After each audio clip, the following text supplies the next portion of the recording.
बिस्मिल्लाहिर्रहमानिर्रहीम। अस्सलाम वालेकुम नाज़रीन, प्रोग्राम सिटी 10 में मैं हूं आपकी मेज़बान अना यूसुफ। उम्मीद है आप ठीक ठाक होंगे। आज वीकेंड है और आज शहर में बड़ा इवेंट भी होने जा रहा है। आज कज़ाफ़ी स्टेडियम की रौनक बहाल और फाइनली मेज़बानी का मौका मिला है आज शहर लाहौर को। तो आपको बताते चलें कि ICC चैंपियंस ट्रॉफी बागों के शहर में आज मैच होगा जी।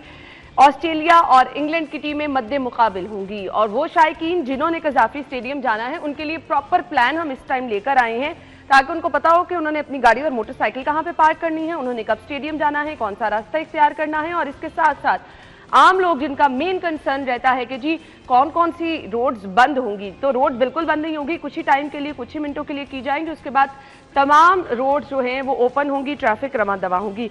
कुछ डिटेल में आपको बता दूं जी, सिक्योरिटी के भी सख्त तरीन इंतजामात हैं। पुलिस एहलकार भी ड्यूटी सर अंजाम देंगे, ट्रैफिक पुलिस के एहलकार भी होंगे। रॉन्ग पार्किंग बिल्कुल नहीं करनी जी, बाद में ना कहिएगा कि हमें फाइन किया गया है। इसके साथ साथ अगर आप रॉन्ग पार्किंग करेंगे तो हैवी जुर्माने भी किए जाएंगे।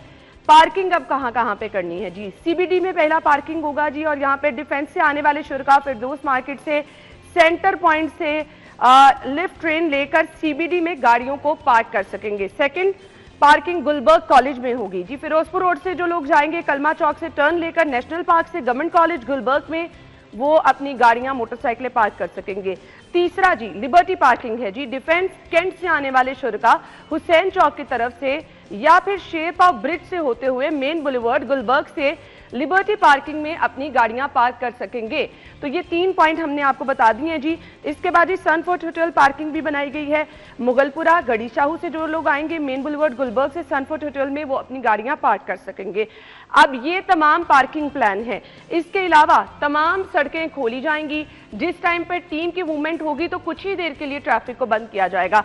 तो शहरियों से रिक्वेस्ट ये है कि पहले तो आप कोशिश ये करें कि अगर आपने गुलबर्ग की तरफ आना है तो आज थोड़ा सा अपना वहाँ जाना महदूद रखें, क्योंकि आपको पता है जी ज़रूरी इस टाइम इंटरनेशनल टीमों की सिक्योरिटी है। तो मेन कंसर्न ये होता है कि आपने मैच को खुश उसलूबी से अंजाम तक पहुँचाना है। ताउन करें सिटी ट्रैफिक पुलिस के साथ, अपनी पुलिस के साथ, और इस कामयाब जो एक मेला सजने जा रहा है इसको मजीद कामयाब बनाने में आप ज़रूर अपना रोल अदा करें। तो गुड लक कहना चाहेंगे जी आज की टीमों को। ये जीत पाकिस्तान की है, ये जीत शहर लाहौर की है। हमारे रिपोर्टर्स मौजूद हैं हमारे साथ, कैसर खोकर साहब और दुर्रे नायाब। अस्सलाम वालेकुम। कैसर खोकर साहब, सबसे पहले आज के मैच के हवाले से क्या कहेंगे? जी बिल्कुल, मैं सिर्फ ये इस मैच के हवाले से कहूँगा, ये शहरी हैं जो शायकीन क्रिकेट है वो सिक्योरिटी के साथ जो इंतजामिया उनके साथ कोऑपरेट करना है उन्होंने, और जो जहाँ पर वो रुके, जहाँ पर तलाशी के लिए कहें तलाशी दें, और जहाँ पर पार्किंग के लिए कहें वहाँ पर पार्किंग करें, जहाँ पर वो पार्किंग से मना करें वहाँ पर मना हो, ताकि सिक्योरिटी के फूड प्रूफ इंतजाम आ जाए वो, और हमारा इंटरनेशनल जो इमेज है वो बड़ा अच्छा जाए कि हम एक सिविलाइज्ड कौम है। तो ठीक है। दूसरा ये कि जो गैर मुल्की टीमें आएंगी उनके हवाले से रोड भी कोई थोड़ा सा देर के लिए ब्लॉक होगा, तो उसके लिए ट्रैफिक के लिए अगर लोगों को थोड़ी सी तकलीफ होती है तो वो बर्दाश्त करें, कोई बात नहीं। 5-10 मिनट अगर ट्रैफिक इशारा रोक लिया जाता है तो इसका कोई अर्ज नहीं है, वो टीम गुजारनी होती है, हमारे मेहमान है। और आपको पता है 29 साल बाद या मेरा 30 साल बाद कि लाहौर में जो है ये क्रिकेट का मेला सज रहा है, तो यही बहुत बड़ी बात है। और ये सारा क्रेडिट जो है ना मोहसिन रफी साहब को जाता है, जो बैन अवी क्रिकेट को पाकिस्तान में लेकर आए हैं। तो हमें जो है सिक्योरिटी इदारों के साथ तावन करना चाहिए। और पार्किंग का जो है वो लाहौर ट्रैफिक पुलिस ने बेहतरीन इंतजाम किया है, सनफोर्ट होटल में भी किया है, CBD में भी किया है, लिबर्टी में भी किया है, और जिनके पास मखसूस टिकट हो गए उनका स्टेडियम में भी इंतजाम है। अच्छा, अब एक यहाँ पे मैं रिक्वेस्ट शहरियों से ये करना चाहूंगी, डेजिग्नेटेड पार्किंग पॉइंट्स आप जहाँ कहीं से भी आ रहे हैं तो जो आपको पार्किंग पॉइंट लगता है अपनी गाड़ी मोटरसाइकिल वहां पे पार्क करें। बाद में ना कहिएगा कि जी रॉन्ग पार्किंग करके आपकी हमारी बाइक उठा ली। हमारी किसी भी परेशानी से बचने के लिए लोग वहां पे मौजूद हैं, आपको प्रॉपर गाइड भी करेंगे कि आपने कहां जाना है। तो प्लीज इंतजामिया के साथ ताउन करें, सिटी ट्रैफिक पुलिस के साथ ताउन करें और मैच को खूब इंजॉय करें। दुर्रे नायाब। अच्छा, इसमें थोड़ा सा मैं एक तवज्जो दिलाऊं लोगों को भी और ट्रैफिक पुलिस को भी कि जो लोग अंदरून शहर से आ रहे हैं, जो लोग इचरा से आ रहे हैं, मजंग से आ रहे हैं, शादरा से आ रहे हैं, और जो लोग ख़ास तौर पे अनारकली, अंदरून, नीला गुंबद ये वाली आबादियों से आ रहे हैं, उनको सिर्फ ये एहतियात करनी पड़ेगी कि वो नहर से पहले जेल रोड की तरफ जाए, क्योंकि सारी जो पार्किंग्स है ना वो अपोजिट द कज़ाफ़ी उस तरफ है, आपकी इस तरफ नहीं है, ना वो बरकत मार्केट वाली साइड पे है ना वो किसी और तरफ है, तो मुश्किल होगी, तंगी होगी। तो बेहतर है कि वो जेल रोड से पहले आके मेन बुलेवार्ड पर आए। मेन बुलेवार्ड से वो सारी ट्रैफिक जो आपकी पार्किंग है वो लॉट को ऑप्ट कर सकते हैं, वो सनफोर्ट भी जा सकते हैं, वो लिबर्टी भी जा सकते हैं, वो CBD के अंदर भी जा सकते हैं, है और वो तमाम उन पॉइंट्स पे जा सकते हैं, गुलबर्ग कॉलेज भी जहाँ शटल चलती है। अगर वो इधर से आएंगे जहाँ पे लाहौर केनाल से जो टुवर्ड्स कलमा चौक की तरफ है तो फिर उनको मुश्किलात होंगी। ठीक है, फिर वो जब लेफ्ट मुड़ेंगे तो आगे बंदिश होगी कज़ाफ़ी की वजह से, तो उनको आगे से घूम के आना पड़ेगा और उसमें उनका वक्त का ज़िया होगा। तो बेहतर है वो लाहौर केनाल से सीधा वो फिरोजपुर रोड से क्रॉस करके जेल रोड पे जाए, जेल रोड से आके मेन बुलेवार्ड को आ जाए। बेहतर है इस तरफ ना आए, क्योंकि ये एक एल शेप में इस तरह का पॉकेट है जहाँ पे ना तो पार्किंग है और ना वहाँ पे कोई सिक्योरिटी की वजह से कॉम्प्रोमाइज करने की पोजीशन होगी, क्योंकि वो मेन एंट्रेंसेस हैं आपकी कज़ाफ़ी के अंदर की। तो बेहतर है कि आप ऊपर से घूम के आप सेंटर पॉइंट की तरफ आएँ और वहाँ पे इजी होके 4 पार्किंग लॉट्स को ऑप्ट करें, आराम से शटल में बैठ के आप अंदर आ जाएं। तो ये एक बेटर प्लान होगा लाहौर के उन लोगों की तरफ लिए जो उस तरफ से आ रहे हैं, अंदरून शहर की तरफ से आ रहे हैं। अब मसला ये है कि ट्रैफिक प्लान बहुत बेहतर दिया है, अब हमने बिहेव कैसे करना है, क्योंकि 34,000 लोगों को बिठाने का इंतजाम तो कर लिया गया।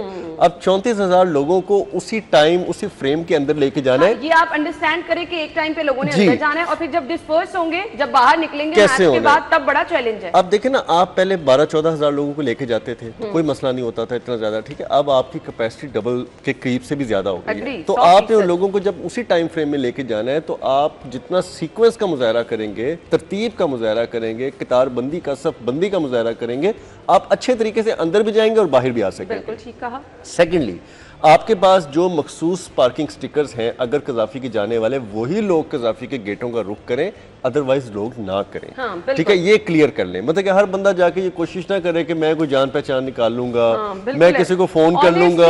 क्योंकि मुझे ये इत्तेफाक हुआ बाहर कवरेज करने का, तो लोग आगे कह रहे होते हैं कि प्लीज आप हमें अंदर भेज दें, तो प्लीज बिल्कुल ये ना करें। अगर आपके पास मखसूस पार्किंग के हैं, आपने महंगी टिकटें जो अच्छे वीवीआईपी लॉन्जेस की, और आपके पास अगर कीमती उनकी जो टिकटें पीसीबी से खरीदी हैं, क्योंकि पासेस तो है नहीं, तो आपको स्टिकर भी मिला होगा।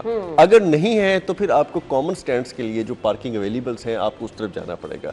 तीसरी इंपॉर्टेंट बात, जो आखिरी बात है, कि अपनी फैमिलीज का ख्याल रखें। बिल्कुल ठीक है, अपने साथ जो चीजें लेके जा रहे हैं वो चीजें मत लेके जाएं जो सिक्योरिटी के पास गेट्स के अंदर से नहीं गुजर सकती। अपना आईडी कार्ड जरूर लेके जाएं, अपना आईडी कार्ड जरूर रखें, टिकट अपने हाथ में रखें, अपने अंदर कोई ऐसी चीज, कोई मिसाल के तौर पे जो आपको अलाउ नहीं है वो आप ना लेके जाएं। कोई जलने वाली, कोई लाइटर, कोई तेज धार कोई चीज, इस तरह की चीजें ना लेके जाएं। आपको अंदर हर चीज मिलेगी, आपको अंदर चिप्स, स्नैक्स, बॉटल्स, जूसेस, पानी की बोतलें, अब बहुत अच्छा इंतजाम किया हुआ है। बिल्कुल ऐसे ही है। मतलब कि और मैच एंजॉय कर और सकते हैं अर्जा निर्खों पे। हाँ, ये भी सबसे बड़ी बात है, तो आप एंजॉय करेंगे। बिल्कुल। सो आप सब लोग जो कि मैच देखने जा रहे हैं, हम उनको गुड लक कहना चाहेंगे। अच्छा जी, यहाँ पे हमारे पास अली साइद साहब की खबर है, बड़ी अनोखी खबर है। सिक्योरिटी पर जो एहलकार मामूर हैं वो गायब है। ये तो मेरे ख्याल से खोकर साहब, इस पर कार्रवाई होनी चाहिए एहलकारों के खिलाफ।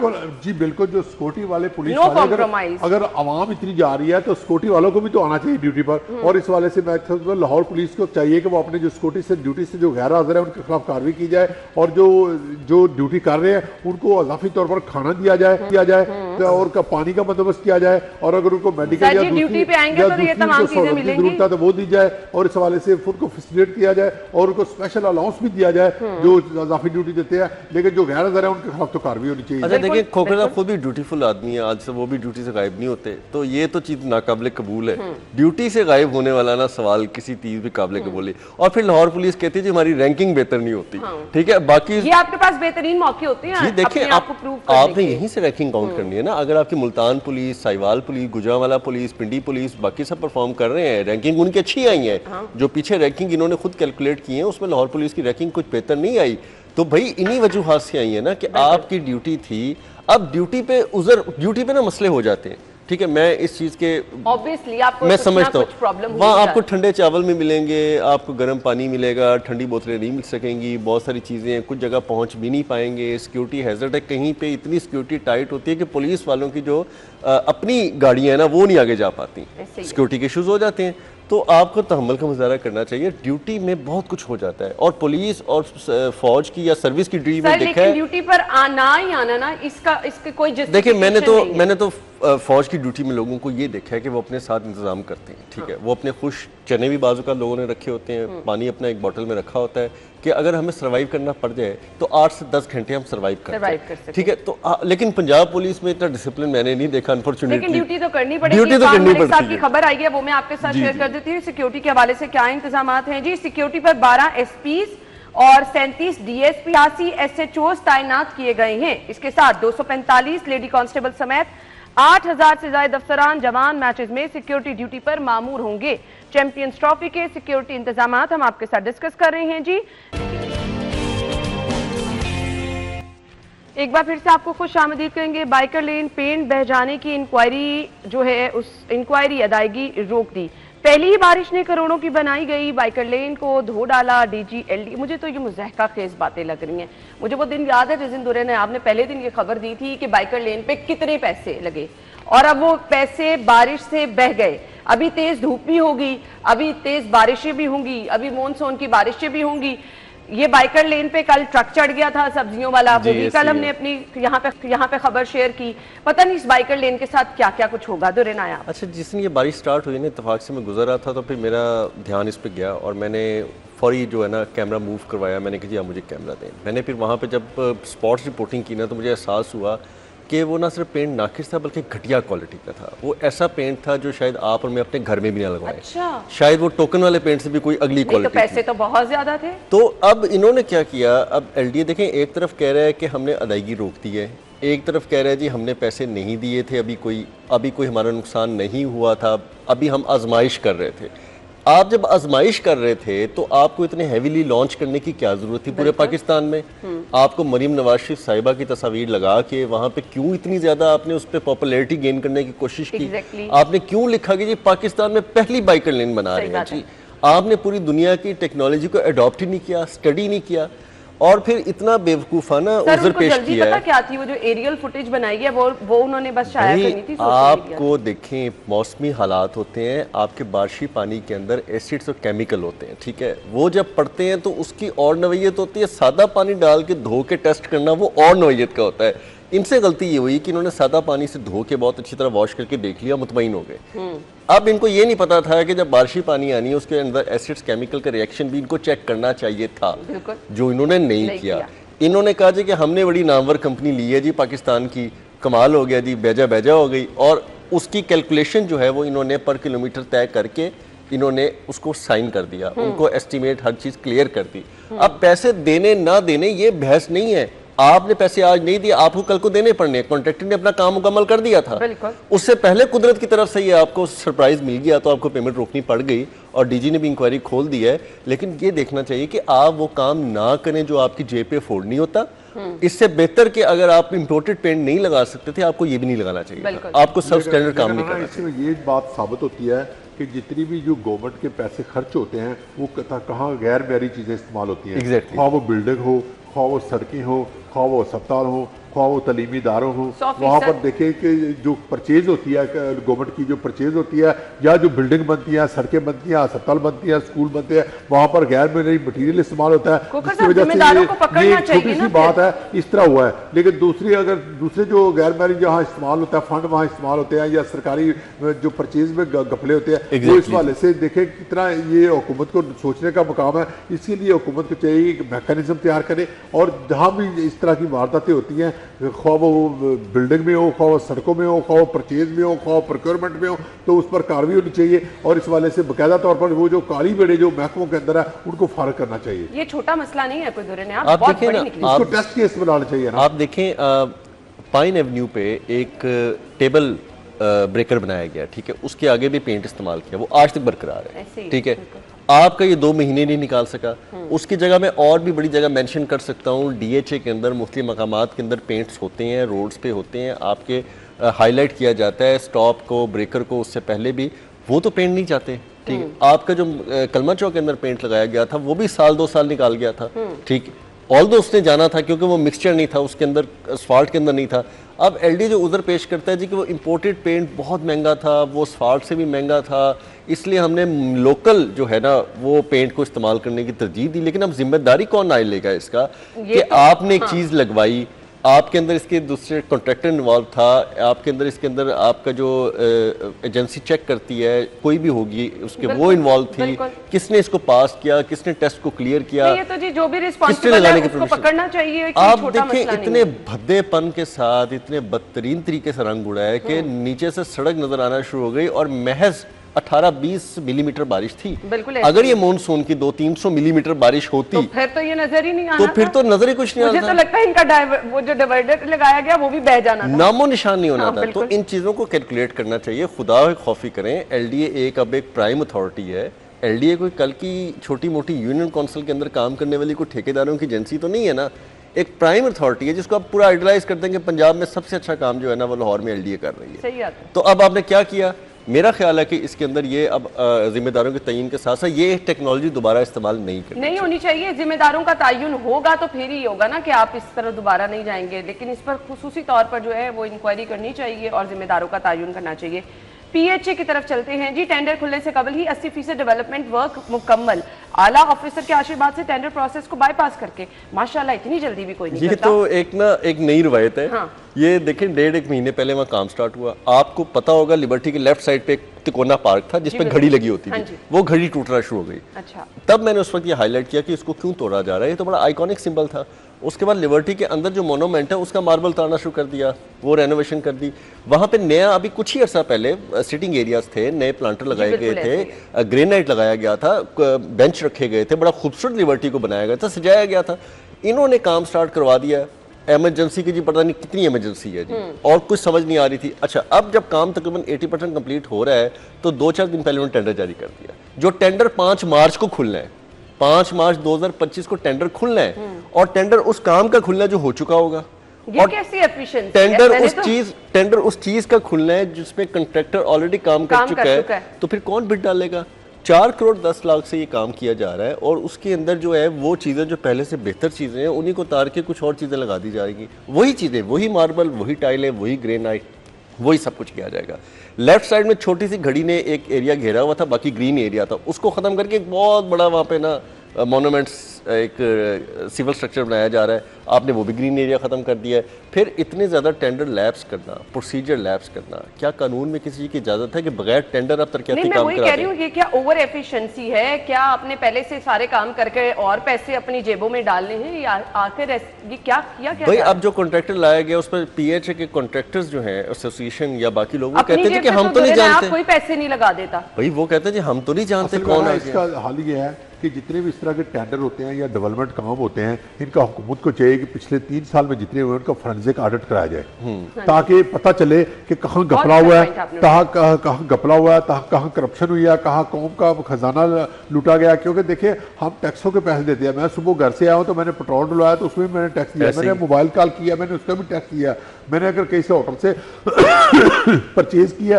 तो उसके भी चीज़ों में वो टैक्स दे देना। हर जगह तो टैक्स है, हर जगह तो टैक्सों के पैसे हुकूमत के होते हैं, तो फोरेंसिक ऑडिट हर चीज़ का बहुत ज़रूरी है। अच्छा, इससे हट के ना मैं आपको चले लोगों के इंटरेस्ट की बात बताऊं। अखबार में तो बहुत सारी चीज़ें ऐसी हैं जो हम ना लिख सकते हैं ना बता सकते हैं, लेकिन पीएचए तो काफ़ी जगह ऐसी डिसऑनेस्टी कर रहा है कि मैं आपको बता नहीं सकता।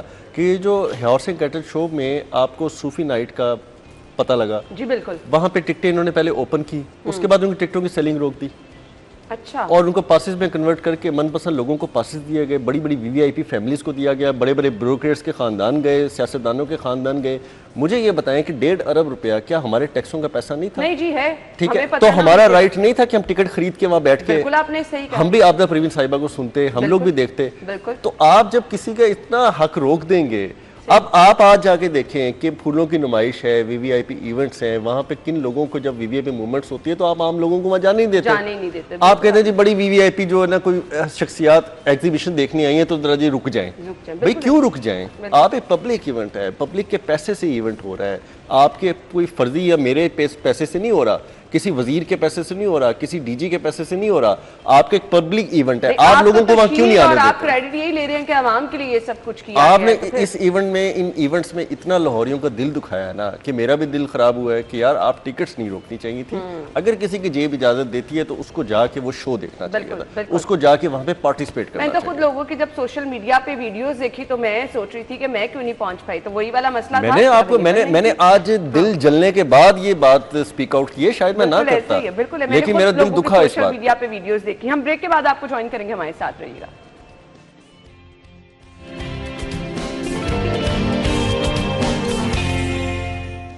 अच्छा जी, अगली खबर, अंडरग्राउंड ब्लू लाइन ट्रेन पर काम शुरू फाइनली जी। 27 किलोमीटर रूट पर 600 अरब लागत का तखमीना लगाया गया है। ट्रेन वेलेंशिया टाउन से Johar town, Faisal town, garden town, Kalma Chowk, Gulberg, jail road, Wahdat road और लामा इकबाल टाउन से होती हुई बाबू साबू चौक तक जाएगी। दुरे नायाब, क्या प्लान है ये ट्रेन कहीं जाए ना जाए, इसका तखमीना बहुत तेजी से जा रहा है। मैं तो ये नोट कर रहा हूँ कि 1 खरब से स्टार्ट होते होते 600 अरब यानी कि 6 खरब पे पहुंच गई है। देखे ना, ये शुरुआत भी कब से हुई है? अभी भी वो 3 साल लिख रहे हैं। ये जो ऐवान वज़ीर आला ने बड़ी मेहनत के साथ एक प्रेस लिस्ट तैयार की है, ये 2001 से 2010 के एरा में स्टडी कंप्लीट हो चुकी थी। सिस्ट्रा कंपनी थी जिसने ये स्टडी कंप्लीट की थी।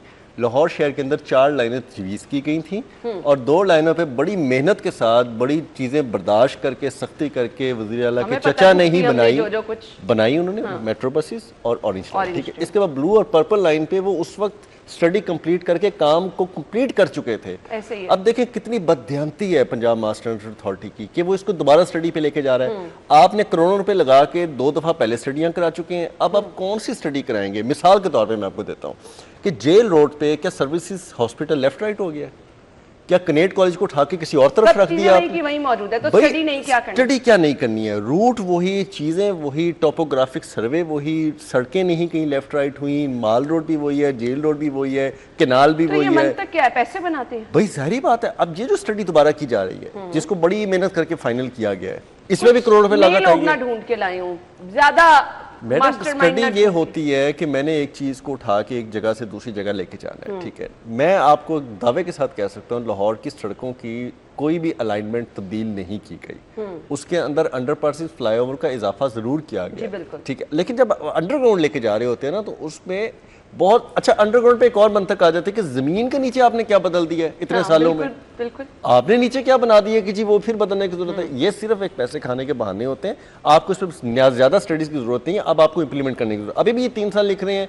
मैं दावे के साथ कह सकता हूँ कि जो 600 अरब रुपए इन्होंने आज लिखे है ना, 3 साल के अंदर प्रोजेक्ट कंक्लूड हो रहा होगा तो इसमें इजाफा ही होगा। लेकिन ना मसला ये है कि जो ये तो अंडरग्राउंड ब्लू लाइन ट्रेन बन रही है, इस पर काम शुरू हो रहा है, तो जो ऊपर ग्राउंड के जो ऊपर ट्रेनें हैं वो तो इससे चल ही नहीं। ऑरेंज ट्रेन का देखे क्या हाल है, मेट्रो बस का देखे क्या हाल है, पब्लिक ट्रांसपोर्ट का देखे क्या हाल है, और सड़कों पर पब्लिक ट्रांसपोर्ट नहीं मिलती और लोग चांदगढ़ी रिक्शों पर सफर करने पर मजबूर हैं और लोग अपनी इलेक्ट्रिक बस से चल पड़ी हैं, बहुत कम रूटों पर चल पड़ी है। बाकी रूट देखें, अगर आपने सब्जादार से इधर कोट लखपत आना तो आपको कोई पब्लिक ट्रांसपोर्ट मिलेगी। अच्छा, मैं अगर आपने मॉडल टाउन से इधर आना तो कोई पब्लिक ट्रांसपोर्ट नहीं मिलेगी, चांदगढ़ी रिक्शों पर आना पड़ता है। इसलिए हुकूमत को चाहिए कि जो भी मनसूबे पहले जो ग्राउंड के जो ऊपर है उनको अच्छी तरह फोकस करे। मैं इसमें इजाफा थोड़ा सा करना चाहूंगा, खोखर साहब के लिए भी बात करने में मजीद आसानी होगी। पर्पल रूट ज्यादा अच्छा और फिजिबल था। अच्छा, उसने शादरा से, दाता साहब से, अंदरून लाहौर से, जेल रोड से आगे एयरपोर्ट तक जाना था, ठीक है जी। अच्छा, तो मुझे बताएं कि आप कैलकुलेशन करें। वलेंशिया वाले उन साइडों पे लोगों के पास ज्यादा सफरी सहूलियात हैं, उनके पास ज्यादा वेल ऑफ हैं, गाड़ियां हैं। अब शादरा में गरीब लोग रहते हैं, रावी रोड पे गरीब लोग रहते हैं, दाता चौक, न्याजी के बाद कितना आसान हो जाए अगर वो एयरपोर्ट तक आ सके, ठीक है जी। वो जेल रोड आ सकेंगे, वो हर चीज, वो कनेक्टिविटी उस रूट ने 3 जगह से 2-3 जगह से बाईपास करना था। आपको मेट्रो बस पे कनेक्टिविटी देनी थी, क्रॉस आपको ऑरेंज लाइन पे कनेक्टिविटी देनी थी, और एक ही कार्ड से आपने उतर के एक से दूसरे तीसरे पे जाना था। तो मेरा अपना ये अंदाजा है, चले नाकिस राय है, मैं बहुत ज़्यादा एक्सपर्ट नहीं हूँगा, लेकिन मैंने सफ़र करते हुए देखा है कि वो पर्पल रूट जो है वो ज़्यादा इंपॉर्टेंट रूट था। उसको अगर शुरू किया जाता तो लोगों को ज़्यादा ईज मिलनी थी। अब आप जो है फिर वही बात है, फिर लोग कहेंगे कि जनूबी लाहौर की तरफ एक शाही रूट है। नहीं जी, आप उस रूट को फैसिलिटेट कर रहे हैं, उस पर तो बड़ी मेहरबानी। फिर नाकदीन बोलेंगे ना। देखिए, मैं नहीं बात करूंगा, लेकिन आपके सियासी मुखालफिन भी तो कहेंगे ना कि क्या वजह थी कि रायविंड की तरफ से ही रूट को उठा के ला रहे हैं आप। तो आपकी भी एक चीज होगी, लेकिन आप मेरिट पे अगर फैसला करें तो अंदरून शहर, शादरा, रावी रोड, ये लोग ज्यादा मुस्तहिक थे कि इस तरह। लेकिन ये जो वर्किंग शुरू हुई है ना, तो देखिए ये कब तक मुकम्मल होती है, और फिर दुरे नायाब वाली बात, ये पैसों की लागत भी कहाँ से कहाँ तक पहुंच जाएगी, और मेरे ख्याल से हमें तो अभी ख्वाबों में ही। अच्छा देखिए, आने वाली नस्लें शायद देखें इसकी निस्बत आप जो है ना, बहुत अच्छा था, आप एलिवेटेड एक्सप्रेस वे को शुरू करने का ऐलान करते हैं। बिल्कुल आप सही ठीक है।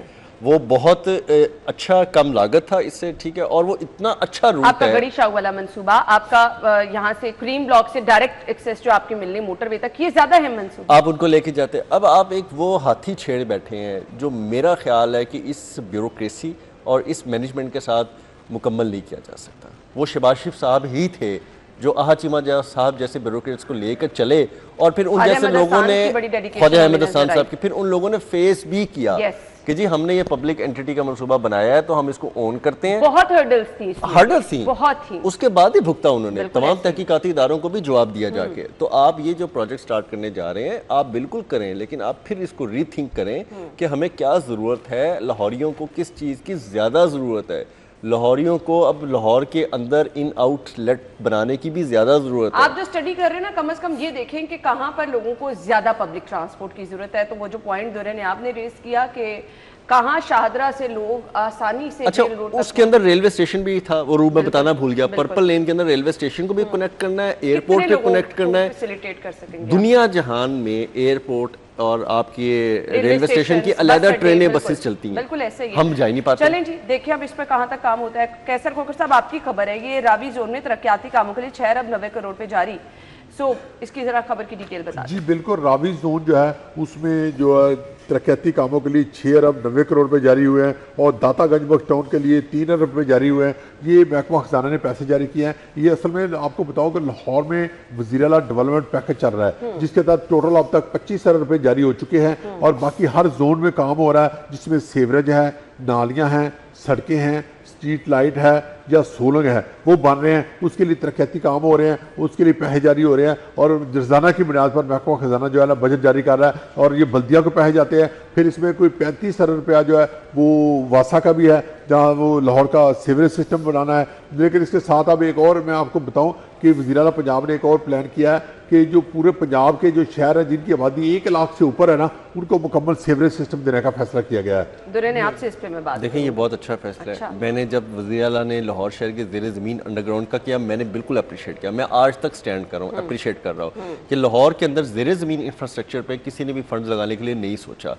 आज से पहले जो 70 अरब, जरूरी भी बहुत है, बहुत पुराना आज से पहले लाहौर का अगर ये काम करवा दिया जाता पिछले टेन्योर्स में तो 70 अरब रुपए लगते थे। पूरे लाहौर का ज़ेरे ज़मीन infrastructure, sewer, drain, trunk sewer सब तब्दील हो जाता था। अब तो ये बहुत कॉस्ट ऊपर चली गई है। अभी भी अगर वज़ीर-ए-आला ने सोचा है तो बहुत अच्छा सोचा है। मेरा सिर्फ इख्तलाफ इसमें यह है कि आप क्वालिटी मेजर्स को मेनटेन करें, आप चेक एंड बैलेंस करें। लगने हैं वो भी अगर पानी में बह जाएंगे तो फायदा, अगर वो जमीन के नीचे उल्टा सीधा सीवर डाल दें, गंदा सब स्टैंडर्ड पाइप यूज कर लें, इस पे क्वालिटी वाला काम खुदा ना करें। अच्छा, अब शहबाज शरीफ साहब की क्या नेचर थी, वो 3rd, 4th, 6th पार्टी तक वो वेरिफिकेशन वैलिडेशन करते थे। उन्होंने प्राइवेट, सरकारी, नेस्पा, ECSP एक तो प्राइवेट होती थी, फिर एक और प्राइवेट होती थी, 3-4 को लगा के ना वो इतना शक करते थे कि वो अपना प्राइवेटली काम चेक करते थे। काम का रिजल्ट भी तो अच्छा आज तक इंफ्रास्ट्रक्चर चल रहा है। अगर वो उस वक्त शक करके इंफ्रास्ट्रक्चर ना बनाया होता तो आज ये बाइकर लेन के पेंट की तरह बह चुका होता। ठीक है, उसके पीछे मंतक थी। ब्रेक का कहा जा रहा है जी, ब्रेक के बाद आपको ज्वाइन करेंगे।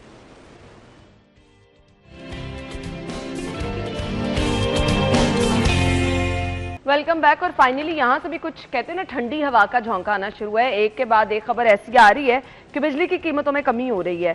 जनवरी में इस्तेमाल शुदा यूनिट्स की बुनियाद पर मार्च में रिलीफ मिलेगा। फाइनली दुर्रे नायाब। देखिए, उधर से कमी होती है, किसी न किसी में इजाफा हो जाता है। ठीक है, अभी ये बातें चल ही रही थी तो 1 रुपए पेट्रोल बढ़ गया पीछे। वो 2 रुपए की जो कमी है ना, वो आधी तो उन्होंने पूरी कर दी है। यस, ओवर बिलिंग को तो हम भूल नहीं सकते, बहुत बड़ा पॉइंट है। ठीक है, आप वो 2 रुपए ना सोचें, 2 रुपए की जगह इन्होंने 8 रुपए कमा ले रहे हैं। सही बात। और वो किस तरह कमा रहे हैं आपको पता भी लग रहा है। बिजली की कीमत जो 2 रुपए कम करने का अभी फैसला हुआ है, अभी कम नहीं हुई, तो इसके बाद ये कल देख रहे हैं 2 रुपए पेट्रोल बढ़ जाएगा, ये भी बात ठीक है, गैस बढ़ जाएगी, और फिर एक दफा अगर कम होती है तो महीने बाद दोबारा फिर बिजली का बढ़ा देंगे। अब देखिए कितने का इस वक्त मेरा ख्याल है 90 रुपए का यूनिट है, कितने का यूनिट है? हाँ, तकरीबन 90। तो अब इतना अगर 2 रुपए कम भी हो जाए तो क्या ऊँट के मुंह में जीरा के बराबर है? इसका कोई फायदा नहीं है। होना ये चाहिए कम से कम 25 से 30 रुपए यूनिट फी यूनिट जो बिजली कम हो। वो जैसे कि खोकर साहब ने भी कहा, दुर्रे ने आपने भी, कि अगर आप बिजली की कीमत में कमी करते हैं तो दूसरी तरफ पेट्रोल हर 15 तारीख को यकुम को हमें ये धचका लगा रहता है, और जब आके सुबह अखबार देखते हैं लेट नाइट ये फैसला हो जाता है, पता चलता है जी पेट्रोल इतना बढ़ गया, इतना बढ़ गया, वो 1-2 रुपए वहां से और 1-2 रुपए यहाँ से कमी हो जाए, कान इधर से पकड़ ले इधर से पकड़ ले, एक बराबर बात रह जाती है। तो ये हमेशा हम इसी दौड़ में लगे रहेंगे। देखिए रिलीफ का तो हम बड़े अरसे से सुन रहे हैं। अब अगर जिस दिन से ये रिलीफ की बातें चल रही हैं कि वज़ीर आज़म रिलीफ देना चाह रहे हैं और बिजली के बिलों में रिलीफ मिलेगा, उस दौरान जो चीज़ें बढ़ाई गई हैं, सुई गैस, पेट्रोल, अगर आप उसी की कैलकुलेशन निकाल ले तो ये 2 क्या छोड़ के 6 रुपए में रिलीफ दे दें तो वो बैलेंस हो सकता है। ओवरऑल अगर आप महंगाई को देख लें, तो आपने अब माह मुबारक आ रहा है, आप बार महंगाई की हालत देख लें, यकीन करें कि हर चीज़ इतनी आउट ऑफ कंट्रोल हुई है। अब तो कोई चीज़ भी आप लेने जाएं तो वो 500 तो ऐसे जाता है। ऑयल, चीनी, आटा, आपकी बुनियादी इस्तेमाल, तीसरे दर्जे का ऑयल, दूसरे दर्जे का ऑयल भी 500 क्रॉस कर बैठा है। दालें कोई 300 से नीचे आपको मिलने को तैयार नहीं है। मुर्गी का गोश्त तो बहुत बात आगे चली गई है। अब जो लोग मटन जिस दौर में खाते थे उस दौर को भी बीफ क्रॉस कर गया है, आज बीफ उस कीमत में नहीं मिल रहा। तो मुझे बताएं ये कौन खा पाएगा। अच्छा, अब जैसे ही रमज़ान के करीब आना है कुछ दिन बाद माशाल्लाह, तो ये चीज़ें ऐसी तेज़ी के साथ ऊपर जानी है। फ्रूट आपकी पहुंच से बाहर हो जाए, 400 रुपये 500 रुपये दर्जन केले होने, समझ ही नहीं आने कि भाई उनमें क्या ऐसा लग गया। आपकी कोई भी चीज़ उठा लें आप वो अफोर्ड नहीं कर पाएंगे। खजूरें मार्केट में तकरीबन नापैद हो चुकी हैं, खजूरें बहुत महंगी मिल रही हैं, अव्वल तो मिल ही नहीं रही अच्छी क्वालिटी, जो मिल रही हैं वो बहुत ही हल्की की जो म्यार की मिल रही हैं। तो आपको अब ग्राम फरोशी के अंदर क्वालिटी ऑफ आइटम्स फूड की, उसके अंदर आपने हुकूमत ने क्या काम किया उस पर कोई नहीं हमें बताता। बिल्कुल ठीक है, रिलीफ बताया जा रहा है, भाई रिलीफ तो आप दे रहे हैं, आप अरबों रुपए रिलीफ पैकेज में डाल दें। जब खाने की चीज़ ही अच्छी क्वालिटी की नहीं मिलेगी, जब बेसन अच्छी क्वालिटी का नहीं मिलेगा, मिलावट शुदा मिलेगा, जब तेल आपको तीसरे दर्जे का इस्तेमाल करना पड़ेगा, कम रिफाइन हुआ, आपकी जिंदगी आसान नहीं है, आप क्या करेंगे? मुश्किल है। अच्छा, एक तरफ तो ये आपने कमी कर दी, बहुत अच्छा एग्जाम है, आप फैसला भी कर रहे हैं, चले इंप्लीमेंट भी हो जाएगा, आपकी बहुत मेहरबानी। बट बिजली चोरी एक बहुत बड़ा इशू है, आप वो नहीं रोक पा रहे हैं, और फिर जिन इलाकों में बिजली चोरी होती है वहाँ के तमाम लोग ही सारे परेशान रहते हैं। फिर आप जो ओवर बिलिंग कर रहे हैं, आम सारिफ उससे बहुत ज्यादा परेशान हैं। इन चीजों को कैसे ठीक किया जाएगा? जी बिल्कुल, जो ओवर बिलिंग है वो तो मेरा ख्याल है एक क्राइम है। इस पर हुकूमत को कानून साजी करनी चाहिए। जो मुआवजा वाले जो है ओवर बिलिंग करते हैं उनके खिलाफ एफआईआर दर्ज हो। अगर बिजली चोर को पकड़ा जाता है तो ओवर बिलिंग वाले को एफआईआर की कोई नहीं, गिरफ्तार किया जाए। अगर बिजली चोर का पकड़ते हैं तो ओवर बिलिंग वाले को भी गिरफ्तार करें। वो भी तभी थोड़ा मुतहरिक होते हैं जब वजीर दाखिला साहब उनसे जो आम जो ईमानदार सार्फ है उसको सजा किस बात की बेरी है, उसको तो रिलीफ मिलना चाहिए, उसको टैरिफ में रिलीफ मिलना चाहिए, उसको वैसे रिलीफ मिलना चाहिए। तो आप उसको सजा देते हैं, उसको सजा मिल रही है कि वो बेईमानी क्यों नहीं कर रहा, बेईमानी क्यों नहीं कर रहा, वो बिजली चोरी क्यों नहीं कर रहा, ओवर बिलिंग कर देते हैं, वो ये तो जाती है। इस वाले से वापडा वालों को खुदा खौफी करनी चाहिए। और जो चोरी करते हैं वो वापडा के मुलाजमिन के साथ मिलकर करते हैं चोरी। वापडा के मुलाजिम वापडा के मुलाजिम के बगैर चोरी नहीं होती, मीटर रीडर के बगैर। एसएचओ को पता है मेरे इलाके में क्राइम कहाँ होना है, मीटर रीडर को पता है, सबको पता है। साहब बारहा कहते हैं कि अब अंदर के लोगों को भी पकड़ना शुरू कर दिया गया है, यहाँ से काम खत्म होगा तो अवाम को ना वो जमानतें लेके बैठे हैं, कबल उस वक्त रेमेडीज लेके बैठे हैं, आप उनको गिरफ्तार करके 1 से 2 दिन के अंदर रख नहीं सकते, दूसरे इस्लाम में भेज देते हैं। ऐसे वो रैपिड जमानतें लेके आते हैं कि आप हैरान रह जाती हैं। बिल्कुल सही कह रहे हैं। तो आप कितना अरसा रखेंगे? अब एफआईए वालों को भी अपनी प्रॉब्लम्स है, वो कहते हैं जी कि हम कितनी कानूनी चाराजोई करें, वो ऑलरेडी पहले इतनी ज्यादा चीजें मैनेज करके बैठे होते हैं, उनको पता होता है, वो अदालतों से रिलीफ, कानून से रिलीफ लेके बैठे होते हैं। अपने पेटी भाइयों को बचाने के लिए भी सारे बड़ा आगे आ जाते हैं। एग्जैक्टली जी, वो फिर ये सिलसिला तो मुश्किल है रुकना। बहुत बहुत शुक्रिया, मेरे पास टाइम कम है जी, आप लोगों के वक्त का शुक्रिया। ब्रेक और हेडलाइंस के बाद आएंगे।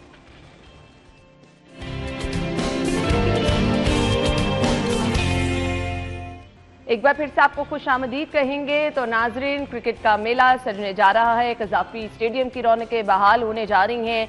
चैंपियंस ट्रॉफी के आज पहले मैच की मेजबानी करने जा रहा है शहर लाहौर कज़ाफी स्टेडियम। इंग्लैंड और ऑस्ट्रेलिया के माबैन आज मुकाबला होगा। जीत किसी की भी हो, यहाँ पर इंटरनेशनल क्रिकेट की बहाली हमारे लिए बहुत बड़ा इकदाम है। ऑल्दो अभी इस टाइम सबकी नजरें, पूरी दुनिया की नजरें दुबई में होने वाले मैच की तरफ है, वहां पर भी आएंगे। बड़ा मुकाबला है, बड़ा टाकरा है, लेकिन आज के मैच से हम स्टार्ट कर रहे हैं। मैं मेहमानों का तारुफ कराना चाहूंगी। आमिर रजा खान साहब हमारे सीनियर रिपोर्टर और स्पोर्ट्स तजियाकार काशिफ भट्ट साहब ने हमें ज्वाइन किया। अस्सलाम वालेकुम। अच्छा, जब कभी भी पाकिस्तान और इंडिया के मैच की बात आती है ना तो दिल की धड़कन भी तेज हो जाती है। और मैंने कल वाली आप लोगों की सोशल मीडिया की ट्रांसमिशन देखी, मैंने उसको बड़ा एंजॉय भी किया। हम आगाज कर देते हैं सबसे पहले आज वाले मैच से। इंग्लैंड और ऑस्ट्रेलिया, कज़ाफी स्टेडियम में मैच होने जा रहा है। आमिर भाई, देखिए, पहली सबसे बड़ी बात यह है कि चैंपियंस ट्रॉफी में जीत ही यही है कि आईसीसी का इवेंट 3 दहाइयों के बाद यानी 29 साल पहले बहुत बड़ी बात एक इवेंट हुआ था वर्ल्ड कप का, रिलायंस वर्ल्ड कप, वो भी हम थे, भारत था, श्रीलंका था, मिला के किया था हमने। ऐसी है जी। और कोई एक अकेला आईसीसी का इवेंट हमने अभी तक नहीं किया था, और ये आईसीसी का पहला बड़ा इवेंट जो है हमने ले लिया।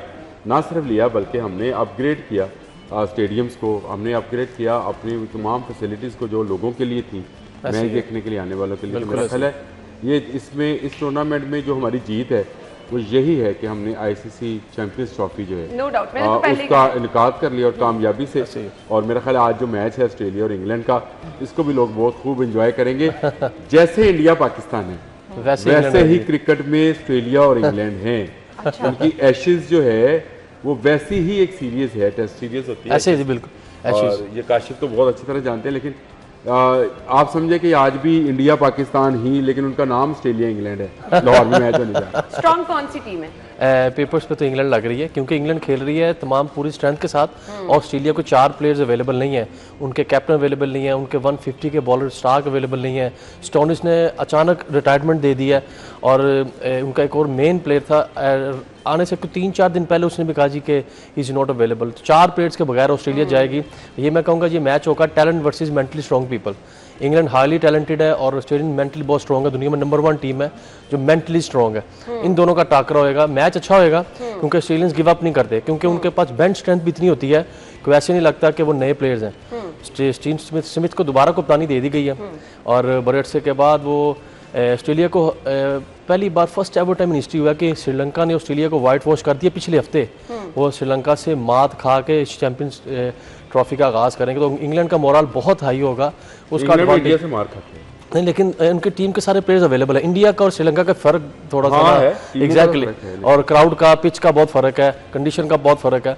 तो मेरे ख्याल से इंग्लैंड को थोड़ा सा अपर एज होएगा इस मैच में। अच्छा, मेरा ख्याल ये है कि ऑस्ट्रेलिया जो है उसके लिए यहाँ का मौसम जो है वो ज्यादा फेवरेबल होगा। वेदर कंडीशन कितनी मैटर करती है? वो करती है, क्योंकि ऑस्ट्रेलिया और पाकिस्तान का मौसम गो के 180 डिग्री है, यानी यहाँ सर्दियाँ तो वहाँ गर्मी है। एग्जैक्टली, टोटली चेंज है, नहीं है। हाँ जी, मौसम दोनों का सेम है, ऐसे ही है। शदीद गर्मी शदीद सर्दी। 48 टेम्परेचर गया है सिडनी का, मेलबर्न जी। हाँ जी, शदीद गर्मी, यहाँ पे भी 48 50 ऐसे ही है, बिल्कुल ऐसे ही है। टेम्परेचर सेम है बट उसके महीने अलग अलग है। ऐसे ही बिल्कुल ऐसे ये है, लेकिन उनको बहुत सूट करता है। कल जब ऑस्ट्रेलियन कप्तान बात कर रहे थे तो उन्होंने वेदर की स्पेशली उन्होंने ये बड़ा अच्छा पॉइंट है। हाँ।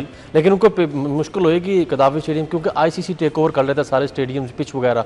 ये पाकिस्तान ने नहीं बनाने, ये आईसीसी बना रहा है, और आईसीसी सबको सरप्राइज दे रहा है। कराची का जो पिच था वहाँ पे 350 में 350 चेज हो रहा है, 300 बड़ी मुश्किल से हो रहा है। कराची में तो आउटफील्ड बहुत तेज है। एग्जैक्टली, वो तो वहाँ पे बॉल रुकता नहीं है, लेकिन ड्राई सीजन रहते हैं। लाहौर का भी हमें खुशी होगी कि बैटिंग ट्रैक बनाए या सपोर्टिंग ट्रैक बनाओ, बॉलर्स को भी हेल्प मिले और बैट्समैन को भी हेल्प मिले। जो है आउटफील्ड उतनी तेज ना मिले, बारिश हुई 2 दिन पहले, हाँ थोड़ा सा, हाँ ऐसे ही है। अच्छा, अभी भी ओवर्स जो है वो आ रही है जी, तो इस पे टॉस बहुत अहम होएगा, बड़ा मैटर करेगा, बहुत मैटर करेगा। जो जीतेगा पहले बैटिंग के लिए जाएगा आंखें बंद करके लाहौर के मैच में।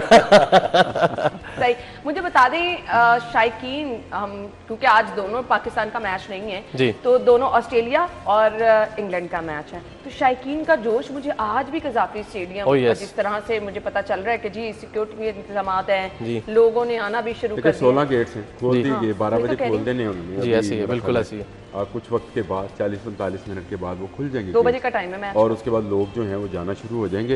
एंजॉय करें, आपके लिए शटल सर्विस मौजूद है जी, जो कि लिबर्टी चौक में है। अगर आप फैमिली साथ हैं, बच्चे साथ हैं, ओल्डर एज के लोग साथ हैं, मेरे जैसे बूढ़े बुड्ढे वो भी साथ हैं, तो आप वो जो है वो लें, कार्ट लें, इलेक्ट्रिक कार्ट है, वो आपको आपके मुतलका गेट तक पहुंचा देंगे, और आप टिकट्स के साथ जाएं। बराए मेहरबानी वहाँ जाकर लोगों की मिन्नतें तरले या ब्लैक में टिकट खरीदने की कोशिश मत करें। पुलिस की सर्वेलेंस बहुत ज्यादा है, और इस मामले में अगर आप धर लिए के तो आपको पांजा लग सकता है, लेकिन जगह नहीं बता सकते। क्रिकेट में चौका छक्का होता है, फिर पांजा लगेगा।